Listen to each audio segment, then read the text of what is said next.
Hello, everyone. Let's talk about a sweetener that's been a game changer in my kitchen, the Allulose Sweetener Granular. If you're into a keto diet, watching your sugar intake, or just want a healthier sweetener option, this is a must-try. Here's why. It's 0 calories and 0 net carbs. Tastes just like sugar. Non-GMO, vegan, and gluten-free. It's versatile and can be used in baking and cooking. I use it in my tea every day.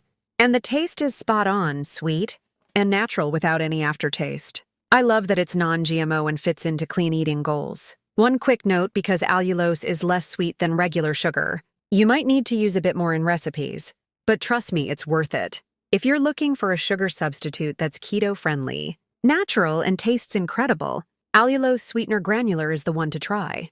Happy baking and sweetening! Thanks for watching. If you found this review helpful, don't forget to give it a thumbs up and subscribe to my channel for more product reviews. Let me know in the comments if you've tried Allulose Sweetener. See you in my next video.